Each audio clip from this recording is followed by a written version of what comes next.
Hello everyone and welcome back two plus ultra biology. तो यार आज हम इस चैप्टर को एनसीईआरटी के अकॉर्डिंग ऑफिशियली खत्म कर देंगे, इसके बचे हुए पार्ट नॉमेनक्लेचर को कवर करके। बट हमेशा की तरह क्लास में आगे बढ़ने से पहले वो एक सवाल जो मैं पूछूंगा कि क्या आपने रिवीजन की है? क्या आपके शेड्यूल में रिवीजन है? पिछले लेक्चर्स में जितने भी साइंटिफिक नेम्स याद करवाए थे वो सारे अभी याद हैं या फिर भूल के खा गए? तो अभी कुछ बच्चे सोच रहे होंगे कि सर आता ही है सब कुछ, पूछ लो जो पूछना है। तो ज़रा बताओ फिर फटाफट कि वीट का साइंटिफिक नेम क्या है, और उसके बाद उसकी फैमिली का नाम भी बता देना, पता चल जाए कि किस फैमिली का बच्चा है हमारा वीट। तो वीट की साइंटिफिक नेम बताओ और उसके फैमिली का नाम बताओ। तो अगर इन क्वेश्चन के आंसर्स कर दिए होंगे तो ज़रा फटाफट ये भी बता दो कि एक डॉग और एक वुल्फ में नंबर ऑफ सिमिलर कैरेक्टर्स ज़्यादा होंगी, या फिर एक कैट और एक लायन में नंबर ऑफ सिमिलर कैरेक्टर्स ज़्यादा होंगे। दोनों में से किस पेयर में नंबर ऑफ सिमिलर कैरेक्टर्स ज़्यादा होंगे? नेक्स्ट ये बताओ कि होमिनिडाई का ऑर्डर कौन सा है? एंड लास्ट क्वेश्चन जो मैं पूछूंगा वो ये कि टेरिडोफाइटा में क्लास कौन कौन से आते हैं? तो अगर आपने इन सभी क्वेश्चन के आंसर्स प्रॉपर्ली 1 गो में कर दिए हैं, बहुत ज़्यादा टाइम लगाए बिना, तो कॉन्ग्रेचुलेशंस, आपको 11th बायोलॉजी के पहले चैप्टर का सबसे प्रोमिनेंट हर्डल आपने क्रॉस कर दिया। दैट इज़ आपने सभी साइंटिफिक नेम्स को अच्छी तरह से याद कर लिया है। बट अगर आप उन बच्चों में से हो जो इन क्वेश्चन का आंसर्स प्रॉपर्ली नहीं कर पाए, या फिर ज़रूरत से ज़्यादा टाइम उन्होंने लगाया इन क्वेश्चन को आंसर्स करने में, या फिर वो तूफानी बच्चे जो पिछले लेक्चर को रिवाइज किए बिना इस लेक्चर में आ गए, आप सभी के सभी अभी मेरे साथ बैठो और हम करेंगे revision of the previous lecture. और बचे हुए बच्चे जिन्होंने आंसर प्रॉपर्ली कर दिया वो इस पार्ट को बेशक स्किप कर दें। सो पिछले लेक्चर में सबसे पहले हमने ये पढ़ा था कि क्लासिफिकेशन किस चिड़िया का नाम है। क्लासिफिकेशन में हम कहते हैं कि उसमें मैं किसी भी ऑर्गेनिज्म की सिमिलैरिटीज एंड डिसिमिलैरिटीज को स्टडी करता हूं और उसके बाद उसको प्लेस करता हूं इनटू वेरियस टैक्सोनॉमिक कैटेगरीज।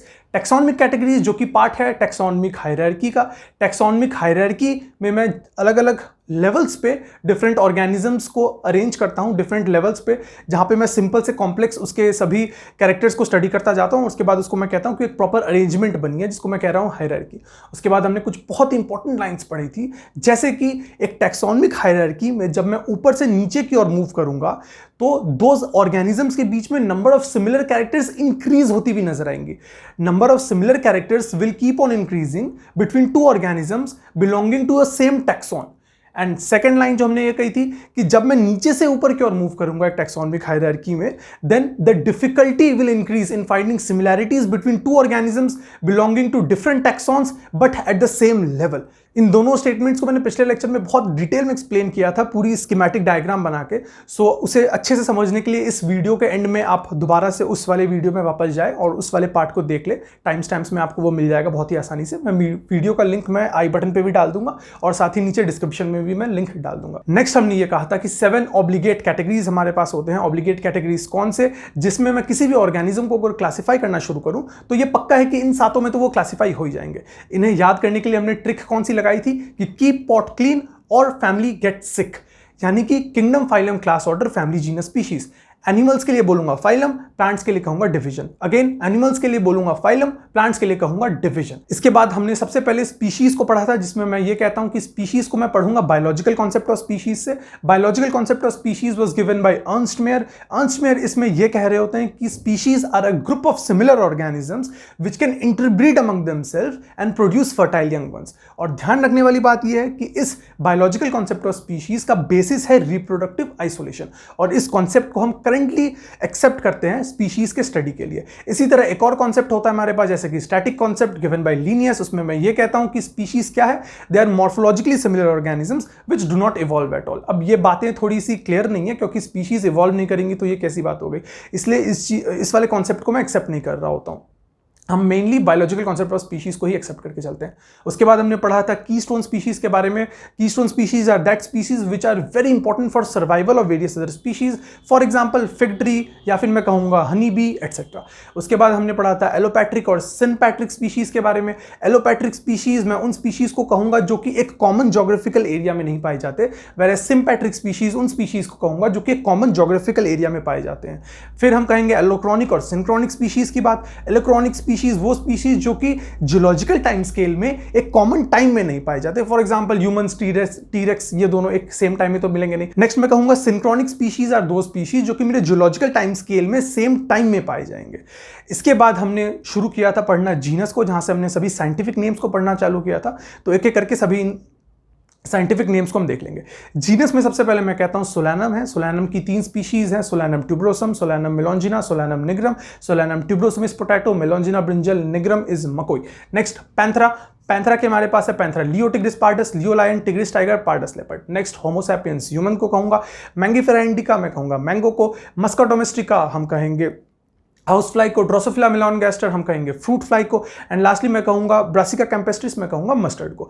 इसी से हमने जीनस को कंप्लीट कर लिया। फिर हम आ गए थे फैमिली में। फैमिली में मैं सबसे पहले ये कहता हूं कि सोलैनम, धतूरा, पेटूनिया की कॉमन फैमिली मेरे पास है सोलेनेसियाई। इसी तरह से एक और फैमिली होगी हमारे पास कॉन्वुलवुलेसियाई। एनाकार्डियेसियाई होगी फैमिली मैंगीफेरा इंडिका की, और ट्रिटिकम स्टाइबम की फैमिली होगी पोएसियाई। उसके बाद मैं कहूंगा होमिनिडेई होगी फैमिली होमोसैपियंस की, मैंगीफेरा इंडिका की फैमिली अभी हमने कह दिया एनाकार्डियेसियाई। फिर मैं कहूंगा मस्कीडेई होगी फैमिली मस्का डोमेस्टिका की। फिर मैं कहूंगा कि कैनिस जो कि मेरा जीनस है डॉग्स एंड वुल्व्स का, उसकी फैमिली होगी कैनिडेई। एंड लास्टली मैं कहूंगा कि पैंथेरा और फेलिस, फेलिस जो कि मेरा जीनस है कैट्स का, सो पैंथेरा और फेलिस की कॉमन फैमिली मेरे पास होती है फेलिडेई। उसके बाद हमने फैमिली के बाद हमने शुरू किया था ऑर्डर को। ऑर्डर में मैं ये कहता हूं कि सोलेनेसियाई और कॉन्वुलवुलेसियाई का कॉमन ऑर्डर होता है पॉलीमोनियल्स, एनाकार्डियेसियाई का कॉमन ऑर्डर होता है मेरा सैपिनटेल्स, पोएसियाई का कॉमन ऑर्डर होता है पोएल्स। फिर हम कहेंगे कि होमिनिडेई का कॉमन ऑर्डर होता है प्राइमेटा, मस्कीडेई का कॉमन ऑर्डर डायप्टेरा, कैनिडेई फेलिडेई का कॉमन ऑर्डर सोचेंगे कॉमन ऑर्डर क्या है, उसका कॉमन ऑर्डर होता है कार्निवोरा। उसके बाद हमने किंगडम फाइलम क्लास को इस ऑर्डर में स्टडी किया था। सो सबसे पहले प्लांट किंगडम की बात कर लेते हैं। प्लांट किंगडम में कौन कौन से डिवीजन होते हैं, प्लांट्स के लिए डिवीजन, एनिमल्स के लिए फाइलम। प्लांट्स किंगडम में कौन कौन से डिवीजन होते हैं, उसमें होता है सबसे पहले एल्गे यानी कि Thallophyta, Bryophyta, Pteridophyta, Gymnospermae and lastly Angiospermae. So algae यानी कि थैलोफाइटा में कौन कौन से क्लास आते हैं, Chlorophyceae green algae, Phaeophyceae brown algae, Rhodophyceae red algae. Next मैं बात करूंगा ब्रायोफाइटा की। ब्रायोफाइटा में क्लासेस कौन कौन से, HBA, हेपेटोकॉप्सिडा, ब्रायोप्सिडा, एंथोसेरोप्सिडा। उसके बाद हम बात करेंगे टेरिडोफाइटा की। टेरिडोफाइटा के तूफानी 4 क्लासेस कौन कौन से हैं। सबसे पहला हमारे पास है सिलोप्सिडा, लिकोप्सिडा, स्फिनोप्सिडा, टेरोप्सिडा। Psilopsida, लिकोप्सिडा, स्फिनोप्सिडा, Pteropsida. जिम्नोस्पर्मेई के हमने उसके फर्दर क्लासेस पढ़ने नहीं है क्लासिफिकेशन में, तो हम बात करेंगे उसके बाद एंजियोस्पर्मेई की। एंजियोस्पर्मेई में आता है कौन से क्लासेस, डाइकोटिलीडेनई, मोनोकोटिलीडेनई। डाइकोटिलीडेनई क्लास के कौन कौन से ऑर्डर्स हमने पढ़े हैं, सैपिनडेल्स और पॉलीमोलियल्स। एंड देन मोनोकोटिलीडेनई का कौन सा ऑर्डर हमने पढ़ा है, पोएल्स। उसके बाद मैं बात करूंगा किंगडम एनिमलिया की। किंगडम एनिमलिया में होते हैं कई सारे फाइलम, जिसको मैं याद करूंगा चैप्टर 4 में एक गीत से, पोकोटी प्लेटियस्कल, एनआर मोई है को, बट फिलहाल हमें काम है आर्थ्रोपोडा और कॉर्डेटा से। So phylum Arthropoda is famous for its class Insecta. Class Insecta जिसमें कौन कौन से ऑर्डर आते हैं, LDC, Lepidoptera, Diptera, Coleoptera. Next मैं बात करूंगा मेरे फाइलम कॉर्डेटा की। सो फाइलम कॉर्डेटा में भी कई सारे क्लासेस आते हैं, जैसे कि आपके फिशेस वाले हो गए, जो पाइसिस जिसको मैं कहूँगा, देन एव्स हो गए, रेप्टीलिया हो गए, बट इसमें मैं बात करूँगा अभी सिर्फ मैमेलिया की। सो मैमेलिया वाले क्लास में ऑर्डर कौन कौन से मैंने पढ़े, प्राइमेटा, हार्बिवोरा, कार्निवोरा, और इसी के साथ हमने कर लिया हमारा पिछले क्लास का रिविजन पूरा। तो आई होप कि जिन बच्चों को रिविजन प्रॉपर्ली जिन्होंने की नहीं थी, या फिर रिविजन करने के बाद भी जो चीज़ों को भूल गए थे, तो इसके बाद आपको चीज़ें वापस अच्छे से फ्रेश हो गई होंगी, चीज़ें याद आ गई होंगी। एक बार आप एक काम करो, वीडियो को यहाँ पे पॉज करो और दोबारा से 2 मिनट लगा के सभी चीजों को इसी तरह से बिना नोटबुक खोले इसी तरह से एक बार रिकैप कर लो, ताकि वो सभी कॉन्सेप्ट्स आपको कॉन्क्रीट तरीके से याद हो जाए। सो इसके बाद हम शुरू करेंगे आज का लेक्चर, जिसमें मैं पढ़ूंगा नॉमेनक्लेचर। सबसे पहले हम नॉमेनक्लेचर में उसकी हिस्ट्री को पढ़ रहे होते हैं। तो नॉमेनक्लेचर में मैं सबसे पहले ये कहता हूं कि 1750s की बात है। Before 1750s there were many scientists who proposed different rules for nomenclature. यानी कि बहुत सारे अलग अलग साइंटिस्ट्स ने थ्रू आउट दी वर्ल्ड अपने हिसाब से कुछ रूल्स बनाए नॉमेनक्लेचर को कैरी आउट करने के, और उसके अकॉर्डिंग अपने रूल्स को फॉलो करते हुए उन्होंने ढेर सारे ऑर्गेनिजम्स की साइंटिफिक नेमिंग कर दी। अब हो सकता है आप ये सोचो कि सर इसमें गलत बात क्या है, मेरी मर्जी मैं कुछ भी रूल बनाऊं और उसके अकॉर्डिंग चीज़ों को नेम करूं। सो इससे प्रॉब्लम ये हुई, एक थ्रू आउट दी वर्ल्ड एक अनइवननेस क्रिएट हो गई। यानी कि एक सिंगल ऑर्गेनिज्म को मैं एक गिवन रीजन में एक नाम से जान रहा हूँगा, और उसी ऑर्गेनिज्म को मैं किसी और रीजन में या फिर किसी और कंट्री में किसी और नाम से जान रहा हूँगा। सो साइंटिस्ट्स के बीच में भी एक बहुत ज़्यादा अनइवननेस क्रिएट हो गई। लेट सपोज मैं एक साइंटिस्ट और आप एक साइंटिस्ट, मैं अगर किसी चीज़ को पोटैटो कह रहा हूँ, लेट सपोज उसका कोई साइंटिफिक नेम रखूंगा, आप कुछ और साइंटिफिक नेम रख कर बैठ जाओ, और हम दोनों जब आपस में डिस्कस करेंगे तो हमें कॉमन कंक्लूजन पे पहुंच ही नहीं पाएंगे। सो इससे थ्रू आउट दी वर्ल्ड एक बहुत ज़्यादा अनइवननेस क्रिएट हो गई। फिर हुआ ये कि अराउंड 1750s कैरोलस लीनियस आए और उन्होंने एक बुक पब्लिश करी फिलोसॉफिका बॉटनी का। इस बुक में लीनियस ने रूल्स लिखे थे फॉर बाइनोमियल नोमेनक्लेचर, जिसे हम अभी करेंटली स्टडी कर रहे होते हैं, बाइनोमियल नोमेनक्लेचर। उसको कैरी आउट करने के लिए लीनियस ने उस बुक में कुछ रूल्स लिखे। फिर हमने क्या देखा, हमने थ्रू आउट दी वर्ल्ड उस अनइवननेस को ख़त्म करने के लिए सभी रूल्स जो कि लीनियस ने दिए थे उनको हमने कर लिया एक्सेप्ट। इससे ऑटोमेटिकली लीनियस के पहले वाले सभी साइंटिस्ट के रूल्स नल एंड वॉइड हो गए और साथ ही नल एंड वॉइड हो गए उनके दिए हुए सभी साइंटिफिक नेम्स। हम ये कहते हैं कि we accepted the rules given by Linnaeus and hence accepted all the names given by him. Linnaeus ने अपने बुक्स में जितनी भी साइंटिफिक नेमिंग करी थी अपने रूल्स को फॉलो करते हुए, हमने उन सबको भी एक्सेप्ट कर लिया। दो बुक का नाम जो हम पढ़ते हैं लीनियस पब्लिश्ड बुक्स, सबसे पहला सिस्टमा नेचुरे जो कि हमारे एनसीईआरटी में गिवन है, सिस्टमैटिक्स वाले पार्ट के नीचे में आप चेक करना। इस बुक में it had detail for animal nomenclature, उन्होंने वेरियस एनिमल्स का नाम रखा था, इसमें साइंटिफिक नेम उन्होंने रखी थी। सेकंड, एक और बुक जो हम पढ़ते हैं species plantarum, it had the details for plant nomenclature. ये डेट हमें याद नहीं करना, ये डेट्स एक्स्ट्रा हैं, इसे हमें याद नहीं करना, ये सिर्फ मैंने इसलिए रखा है ताकि आपको एक प्रॉपर टाइमलाइन समझ में आए कि चीज़ें मूव कैसे कर रही हैं। लीनियस का नेम हमें बिल्कुल याद रखना है, सिस्टमा नेचुरे हमारे एनसीईआरटी में गिवन है। ये दो बुक्स के नाम हम एक्स्ट्रा याद कर सकते हैं, सबसे पहला फिलोसॉफिका बॉटनी का, दूसरा स्पीशीज प्लांटेरम। फिलोसॉफिका बॉटनिका में उन्होंने रूल्स दिए थे फॉर बाइनोमियल नोमेनक्लेचर, सिस्टमा नेचुरे में उन्होंने डिटेल्स लिखी थी एनिमल नोमेनक्लेचर की, और स्पीशीज प्लांटेरम में it had details for plant nomenclature. तो अब लीनियस ने तो अपने रूल्स दे दिए और हमने वर्ल्ड वाइड उन रूल्स को एक्सेप्ट भी कर लिया, बट लगभग 200 साल बाद we made some changes in the rules of binomial nomenclature and we developed certain codes for plants and animal specimen. हमने ऑलमोस्ट 200 ईयर्स के बाद उन रूल्स में करे कुछ चेंजेस, उनमें कुछ मॉडिफिकेशन हमने करी और उसके बाद हमने सर्टन कोड्स डेवलप करे। कोड्स में क्या कह रहा हूँ, कोड्स को आप इस तरह से मान लो कोई एक जगह है जहाँ पे मैंने उन सेट ऑफ रूल्स को मेंशन कर रखा है, उन मॉडिफाइड सेट ऑफ रूल्स को मेंशन कर रखा है। सो मैं यही कहूँगा कि 200 ईयर्स के बाद मैंने उन रूल्स में कुछ चेंजेस करे और डेवलप करा certain codes for different type of specimens. और इसी तरह से एनसीईआरटी में हमें इन कोड्स के नाम दिए हुए हैं। सबसे पहले वाले दो हमें एनसीईआरटी में गिवन है, बाकी के 3 एक्स्ट्रा हम याद कर लेंगे। एनसीईआरटी सबसे पहले कहती है ICBN जो हमने कोड डेवलप करा, it is international code for botanical nomenclature. इस कोड के अंडर यानी आप मान लो एक बार को इस बुक में मैंने सभी बॉटनिकल नोमेनक्लेचर के लिए जितने भी मॉडिफाइड रूल्स हैं उन सबको मेंशन कर रखा है। इसी तरह से ICZN where Z stands for zoological nomenclature. उसके बाद जो 3 एक्स्ट्रा हमें पढ़ने होते हैं वो ICBACN या फिर मैं इसे कह सकता हूँ ICNB, जहाँ पे B stands for bacterial nomenclature. इसमें मैं बैक्टीरिया को साइंटिफिक नेम किस तरह से करूंगा उसके रूल्स मैंने सारे इसमें लिख रखे हैं। इसके बाद आता है हमारा ICVN जिसमें मैं वायरल नोमेनक्लेचर की बात करता हूं कि ज़रा वायरसेस के भी नाम रख ही देते हैं साइंटिफिकली। एंड लास्टली हमने जब ये रियलाइज़ किया कि कल्टिवेटेड प्लांट्स जितनी भी हैं उनका एक अलग सिग्निफिकेंस है, तो हमने उसके लिए ICNCP डेवलप किया which is international code for nomenclature of cultivated plant. इसमें मैं सभी कल्टिवेटेड प्लांट्स के नोमेनक्लेचर की बात कर रहा होता हूँ। सो हमने टोटल ये 5 याद रखने हैं। सबसे पहला ICBN जिसमें बॉटनिकल नोमेनक्लेचर है, ICZN ज़ूलॉजिकल, ICBACN या फिर ICNB बैक्टीरियल नोमेनक्लेचर की ये बात करेगा, VN यानी कि वायरल नोमेनक्लेचर की, एंड लास्टली ICNCP यानी कि कल्टिवेटेड प्लांट्स के नोमेनक्लेचर की हम बात करते हैं। इसके बाद हम ये पढ़ेंगे कि नोमेनक्लेचर के रूल्स क्या क्या होते हैं, बट उससे पहले ज़रा ये देख ले कि बाइनोमियल नोमेनक्लेचर क्या होता है, पॉलिनोमियल नोमेनक्लेचर क्या होता है, इनमें डिफरेंसेस ज़रा से देखेंगे। एंड लास्टली हम ये स्टडी करेंगे कि अलग अलग रूल्स क्या है हमारे पास बाइनोमियल नोमेनक्लेचर को करने। तो टाइप ऑफ नोमेनक्लेचर में सबसे पहले हम पढ़ते हैं पॉलिनोमियल नोमेनक्लेचर, जिसे हम यूज करते थे बिफोर 1751। इसमें हम करते क्या थे, multiple words were used for a single specimen name. जैसे अभी हम 2 वर्ड्स को यूज करके किसी भी ऑर्गेनिज्म की साइंटिफिक नेमिंग करते हैं जिसको मैं बाइनोमियल नोमेनक्लेचर कह रहा होता हूँ, बट पॉलिनोमियल नोमेनक्लेचर में ढेर सारे वर्ड्स यूज कर देते थे, जो कि ऑब्वियसली एक प्रॉब्लमैटिक चीज होगी क्योंकि एक सिंगल स्पेसिमेन की मैं बहुत लंबे लंबे नाम लिख रहा हूँ। नेक्स्ट बाइनोमियल नोमेनक्लेचर जो कि लीनियस ने दी, इसमें मैं क्या करूंगा, 2 words are used for naming a single specimen. इसी तरह से हमारे पास होता है ट्राइनोमियल नोमेनक्लेचर जिसमें मैं 3 वर्ड्स को यूज करता हूं। इसके कुछ एग्जांपल जो मैंने मेंशन किए हैं, सबसे पहला एक कॉर्वस स्प्लेंडेंस स्प्लेंडेंस। अब इसमें समझने वाली बात यह है कि कॉर्वस होगी इसका जीनस, स्प्लेंडेंस है इसमें स्पीशीज, वैरएज ये दूसरा वाला स्प्लेंडेंस इसकी सब स्पीशीज होगी, जो कि अगर आप याद करो मैंने कहा था 7 ऑब्लिगेट कैटेगरीज कौन से हैं, की पॉट्स क्लीन और फैमिली गेट 6, जहाँ पे जीनस और स्पीशीज में तो वो खुद ब खुद क्लासीफाई हो ही जाएगा ऑर्गेनिज्म जब मैं उसकी क्लासिफिकेशन करूंगा। बट अगर मैं चाहूँ तो मैं उसकी फर्दर क्लासिफिकेशन भी कर सकता हूँ, उसको मैं सब स्पीशीज भी दे सकता हूँ। तो इसी में मैं कहता हूं कि कॉर्वस स्प्लेंडेंस में ये दूसरा वाला स्प्लेंडेंस उस ऑर्गेनिज्म की सब स्पीशीज है। कॉर्वस स्प्लेंडेंस मैं क्रो को कह रहा होता हूं, सो क्रो की सब स्पीशीज की यहां पे वो बात कर रहा है। इसी तरह से होमो सैपियंस सैपियंस होमोजीनस है, पहले वाला सैपियंस इसमें हमारे स्पीशीज की बात कर रहा है, दूसरा वाला सैपियंस ये हमारे सब स्पीशीज की बात कर रहा है।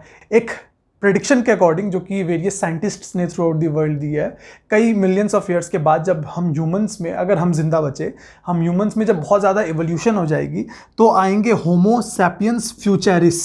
ये प्रेडिक्शन कई साइंटिस्ट ने दिया, बहुत लोग इसको मानते हैं, बहुत लोग नहीं मानते। तो वहाँ पे वो ये कहना चाह रहा है कि उस होमो सैपियंस फ्यूचरिस में वो फ्यूचरिस उसकी सब स्पीशीज होगी। फिलहाल हमारी सब स्पीशीज सेपियंस है। नेक्स्ट मैं ये कहूँगा कि टाइप्स ऑफ नेम में हमारे पास दो टाइप के नेम हो सकते हैं। सबसे पहला कॉमन नेम, दूसरा साइंटिफिक नेम। कॉमन नेम क्या है? It is given in a particular area और इन अ पर्टिकुलर लैंग्वेज, यानी कि एक कॉमन नेम एरिया स्पेसिफिक होगा, साथ ही एक कॉमन नेम लैंग्वेज स्पेसिफिक होगा। मैं मैंगो को हिंदी में आम बोलूँगा, चाइनीज़ में कुछ और लैंग्वेज बोलूँगा, जापानीज़ में कुछ और बोलूँगा, ठीक है। सो और साथ ही वो एरिया में भी चेंज हो रहा है और लैंग्वेज में भी वो कॉमन नेम चेंज हो रहा है। अब इसके ड्रॉबैक्स क्या हैं कि वो नॉन यूनिफॉर्म है, that is it changes with area और लैंग्वेज। बहुत ज़्यादा अनईजीनेस क्रिएट हो जाएगी, बहुत ज़्यादा नॉन यूनिफॉर्म हो जाएगा वो। And second, a single specimen can have more than one name, क्योंकि हमने ये देखा कि मैंगो को मैं इस जगह पे कुछ कह रहा हूँ, ठीक है, मैं किसी और स्टेट में चले जाऊँ, लेट सपोज मैं पंजाब में चले जाता हूँ, वहाँ पे मे बी वो पंजाबी लैंग्वेज में कुछ और कह रहे होंगे मैंगो को। सो इस तरह से वो बहुत ज़्यादा वेरी कर जाएगा, जो कि इसके ड्रॉबैक्स होते हैं। इसीलिए हम पढ़ते हैं साइंटिफिक नेम, जिसमें मैं ये कहूँगा कि some basic rules are followed and it is universally accepted by all. कुछ बेसिक रूल्स मैं फॉलो करूँगा और वो थ्रू आउट दी वर्ल्ड हर कोई उसको एक्सेप्ट कर रहा होगा, वो रूल्स, जिसको मैंने कहा था कि हमारे पास वेरियस कोड्स हमने बना रखे हैं और उस कोड्स में हमने उस कुछ रूल्स लिख रखे हैं, जैसे कि ICBN में बॉटनिकल नॉमेनक्लेचर के लिए रूल्स लिख रखे हैं। तो अब वो रूल्स जो होंगे वो throughout the world acceptable होंगे वो रूल्स। और लास्टली मैं कहूँगा, if all the rules are properly followed then a single specimen will have only one valid name, यानी कि अगर आप प्रॉपर्ली उन सभी रूल्स को फॉलो करो तो एक सिंगल स्पेसिमेन का एक सिंगल वैलिड नेम ही होगा।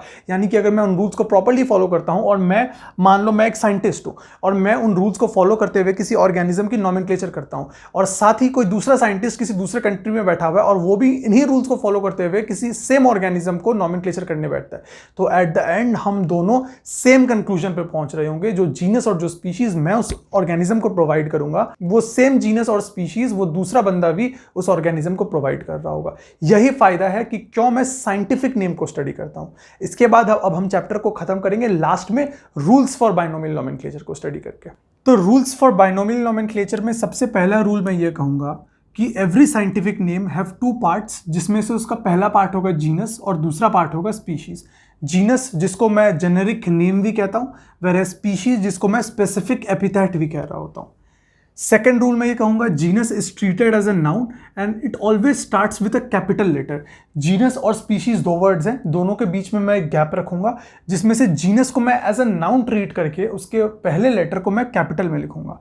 नेक्स्ट मैं ये कहूँगा कि scientific name is written in Latin language and it is printed in italics, यानी कि जितनी भी नेमिंग साइंटिफिक नेमिंग हम करते हैं वो सभी के सभी हम लैटिन लैंग्वेज में करते हैं, और जब भी हमें उन नेम्स को प्रिंट करना होता है तब हम उसे आइटैलिक्स में प्रिंट करते हैं। फिर मैं ये कहूँगा कि if hand written it is underlined separately, यानी कि अगर हमें उन नेम्स को अपने हाथों से लिखना हो फिर तो आइटैलिक्स से हम उसको कैसे ही टेढ़ा टेढ़ा करके लिखेंगे। सो जब भी हमें उन नेम्स को अपने हाथों से लिखना होता है तो हम उसे अंडरलाइन करते हैं, वो भी सेपरेटली, यानी कि जीनस को मैं अलग से अंडरलाइन करूँगा, वेयर स्पीशीज़ के नेम को मैं अलग से अंडरलाइन करूँगा। लास्टली मैं ये कहूँगा कि name of author is printed after species in abbreviated form and not in italics. For example अगर मैं कहूँ मैंगीफेरा इंडिका, जो कि साइंटिफिक नेम है मैंगो का, इस साइंटिफिक नेम को रखा था लीनियस ने। लीनियस इस नेम के ऑथर थे। सो मैं इसको लिखूंगा कैसे, मैंगीफेरा और इंडिका के बीच में एक गैप, मैंगीफेरा और इंडिका को हमने सेपरेटली अंडरलाइन किया है, एम कैपिटल, और लीनियस को हमने अब्रीविएटेड फॉर्म में लिखा है, यानी कि LINN लिन लिखा है, हमने उस कंप्लीट नेम को नहीं लिखा। इसलिए मैं कहूँगा कि name of author is printed after species in abbreviated form not in आइटैलिक्स। आइटैलिक्स में हमें उसे नहीं प्रिंट करना, इसलिए हमने उसको अंडरलाइन भी नहीं करना। तो हमने कौन कौन से रूल्स पढ़े, वंस अगेन सबसे पहला दो पार्ट होंगे, जेनेरिक नेम और स्पेसिफिक एपिथेट। जीनस को मैं ट्रीट करूंगा एज अ नाउन और स्टार्ट करूंगा हमेशा एक कैपिटल लेटर से। फिर साइंटिफिक नेम को मैं लैटिन लैंग्वेज में लिखूंगा और आइटैलिक्स में प्रिंट करूंगा। अगर हैंड रिटन करना हो तो मैं उसको अंडरलाइन करूंगा, वो भी सेपरेटली, एक साथ कभी भी अंडरलाइन नहीं करना, अलग अलग से अंडरलाइन करना है। एंड लास्टली मैं ये कहूंगा कि name of author is printed after species in abbreviated form and not in italics, यानी कि इसलिए मैं उसको अंडरलाइन भी नहीं कर रहा। जब मैं लीनियस, जैसे कि मैंगिफेरा इंडिका, इस नेम को लीनियस ने रखा था, तो मैं लीनियस को लिन करके यहाँ पे लिखूंगा और उसको हमने अंडरलाइन भी नहीं करना, या फिर जब प्रिंट करता हूँ तो उसको मैं आइटैलिक्स में नहीं प्रिंट करता, नॉर्मल फॉन्ट पे प्रिंट करता हूँ। सो इसी के साथ हम आज का क्लास खत्म करेंगे और ये चैप्टर हमने अब एनसीईआरटी से ऑफिशियली खत्म कर दिया है। इसके बाद वाले वीडियोस में मैं चैप्टर 2 और चैप्टर 3 के इंट्रोडक्टरी पार्ट्स को स्टडी करूंगा। चैप्टर 2 का इंट्रोडक्टरी पार्ट जिसमें किंगडम ऑफ क्लासिफिकेशन हम पढ़ते हैं, जहां पे हम वेरियस जैसे कि 2 किंगडम क्लासिफिकेशन, 3 किंगडम क्लासिफिकेशन, 4, 5, इन सभी चीज़ों को स्टडी करते हैं। वह चैप्टर 3 का इंट्रोडक्टरी पार्ट जहाँ पे मैं सिस्टम ऑफ क्लासिफिकेशन की बात करता हूँ, जैसे कि नेचुरल सिस्टम और आर्टिफिशियल सिस्टम क्या है प्लांट किंगडम में, ये सारे सिस्टम्स को मैं स्टडी करता हूँ। उन दोनों को मैं इसी चैप्टर में कवर कर लूँगा इन्हीं टॉपिक्स के साथ, क्योंकि वो बहुत ज़्यादा रिलेटेड है और वहाँ पे वंस अगेन उन चीज़ों को बहुत ज़्यादा रिपीट करने का कोई फ़ायदा नहीं होगा। तो एक चीज़ जो मैं रिपीट करूंगा, मैं हर क्लास में बोलता हूं, आज भी ये चीज़ आपको बोलूंगा कि आप जब भी इन लेक्चर्स को देख रहे हो, आप प्लीज़ प्रॉपर नोट्स बनाओ, पेन और नोटबुक लेकर बैठो, इन सभी चीज़ों को नोट डाउन करो, क्योंकि मान लिया कि आपको चीज़ें क्लास में समझ आ भी जाए तो एक टाइम के बाद हम उसको भूल जाते हैं अगर उसकी प्रॉपर रिवीजन ना की जाए। इसीलिए इन सभी के प्रॉपर नोट्स हम बनाएंगे और उसको बार बार रिवाइज करेंगे। और एक सेकंड बहुत ही इंपॉर्टेंट बात कि हमने एनसीईआरटी को पढ़ना है। बेशक मैं आपको चीज़ें जो पढ़ाता हूँ वो सभी एनसीईआरटी की लाइनों से ही पढ़ाता हूँ, मैं उन्हीं चीज़ों को एक्सप्लेन कर रहा होता हूँ, बट ऐसा कभी भी मत सोचना कि सर ने तो पढ़ा दिया अब हमें पढ़ने का क्या फ़ायदा। आप जितनी बार भी एनसीईआरटी पढ़ो, आपको हर बार वो कुछ ना कुछ नई बात बता रहा होगा, आपको चीज़ें नई पता चल रही होंगी। सो आप बेशक इन सभी चीज़ों के प्रॉपर नोट्स बनाएं और एनसीईआरटी को पढ़ें और इन नोट्स को बार बार रिवाइज करें। एंड एक और बात कि अगर आपको मेरे वीडियोस हेल्पफुल लग रहे हो तो आप प्लीज़ मेरे चैनल को सब्सक्राइब करें, क्योंकि मैं फ्यूचर में इसी तरह के और भी अलग अलग वीडियोस लेकर आऊंगा। मैं सभी चैप्टर्स को कवर करूंगा, एक सिस्टमैटिक वे में हम कवर कर रहे होंगे। And I will make this very sure कि बायो आपको कभी भी ऐसा ना लगे कि बायो एक बर्डन वाला सब्जेक्ट है और चीज़ें हमें याद नहीं हो रही, हमें बहुत ज़्यादा रटना पड़ रहा है। मैं ये मेक श्योर करूंगा कि चीज़ें हम फन लर्निंग के थ्रू याद करें, ढेर सारे जितने से ज़्यादा हो सके एग्जाम्पल्स को हमारे सिलेबस में इनकलकेट करें, ताकि चीज़ें हमें प्रॉपरली एक अटैचमेंट के साथ याद हो। सो तब तक के लिए आप पढ़ते रहें। सी या, बाय, टेक केयर।